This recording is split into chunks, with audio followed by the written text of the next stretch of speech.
Iran के सर्वोच्च नेता अयातुल्ला अली खामेनी की अंतिम यात्रा सोमवार को राजधानी तेहरान में शुरू हुई। शहर की सड़कों पर हजारों लोग उन्हें अंतिम श्रद्धांजलि देने के लिए जुटे। खामेनी के ताबूत को ईरान के राष्ट्रीय ध्वज में लपेटा गया था और उसे एक विशेष रूप से सजाए गए ट्रक पर रखा गया। इसी ट्रक पर उनके परिवार के उन सदस्यों के ताबूत भी रखे गए जिनके 28 फरवरी को इजराइल और अमेरिका के हमले की शुरुआत में हुए एक हवाई हमले में मौत हो गई थी। ईरानी अधिकारियों के अनुसार अंतिम यात्रा करीब 12 घंटे तक तेहरान की सड़कों से गुजरते हुए मेहराबाद अंतर्राष्ट्रीय हवाई अड्डा पहुंचेगी। इसके बाद खामेनी के पार्थिव शरीर को उनके जन्म स्थान मशहद ले जाया जाएगा, जहां इमाम रजा दरगाह में उन्हें सुपुर्दे खाक किया जाएगा। ईरान में शनिवार से शुरू हुआ राष्ट्रीय शोक गुरुवार तक जारी रहेगा। इस दौरान कई सड़कें बंद कर दी गई हैं और हवाई क्षेत्र पर भी प्रतिबंध लगाया गया।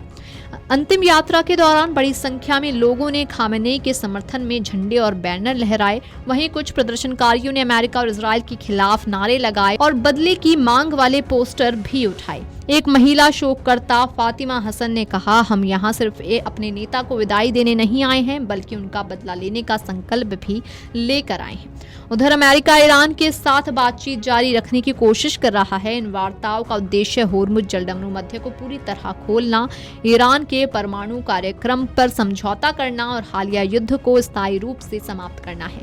हालांकि अंतिम संस्कार पूरा होने तक इन वार्ताओं के आगे बढ़ने की संभावना कम मानी जा रही है। वहीं आपको बताते चलें कि अमेरिकी दबाव के आगे 13 देशों ने ईरान के पूर्व सर्वोच्च नेता अयातुल्ला अली खामेनी के अंतिम संस्कार में शामिल होने से दूरी बना ली है। ईरान की सरकारी मीडिया की रिपोर्टों के अनुसार अमेरिका ने अली खामेनी के बहुदिवसीय अंतिम संस्कार समारोह में देशों की भागीदारी रोकने के लिए कूटनीतिक अभियान चलाया। रिपोर्ट में दावा किया गया है कि इसके बाद कम से कम 13 देशों ने या तो अपनी भागीदारी वापस ले ली है या प्रतिनिधिमंडल का स्तर घटा दिया। इसके अलावा ईरान दूतावास ने रविवार को पूर्व ईरानी सर्वोच्च नेता अयातुल्ला सैयद अली खामेनी के अंतिम विदाई समारोह में भाग लेने के लिए भारत सरकार और लोगों के प्रति आभार व्यक्त किया।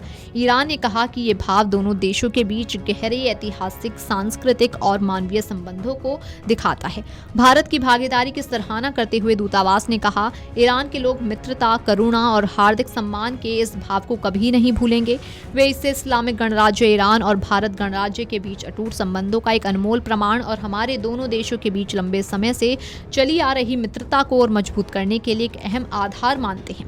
दरअसल इस साल 28 फरवरी को अमेरिकी इजरायली हमलों में अयातुल्ला अली खामेनी की हत्या कर दी गई, जिससे पश्चिमी एशिया में तनाव बढ़ गया। अंतिम विदाई समारोह के लिए तेहरान में लाखों शोक संतप्त लोग इकट्ठा हुए, जहां ईरानी राजनीतिक और सैन्य नेताओं ने उनकी विरासत को आगे बढ़ाने का संकल्प लिया। उनकी मृत्यु के लिए जिम्मेदार लोगों को जवाबदेह ठहराने की कसम खाई। खामेनी की मृत्यु के बाद उनके बेटे मोज्तबा खामेनी को इस्लामी गणराज्य का नया सर्वोच्च नेता नियुक्त किया गया। अल जजीरा के अनुसार इजरायली की लगातार धमकियों के बीच सुरक्षा चिंताओं के चलते उनके 6 दिवसीय अंतिम संस्कार समारोह में शामिल न होने की संभावना है।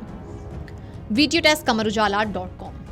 अगर आप ये वीडियो YouTube पर देख रहे हैं तो हमारे चैनल को सब्सक्राइब कर बेल आइकन दबाएं और Facebook पर देख रहे हैं तो हमारे पेज को लाइक करें।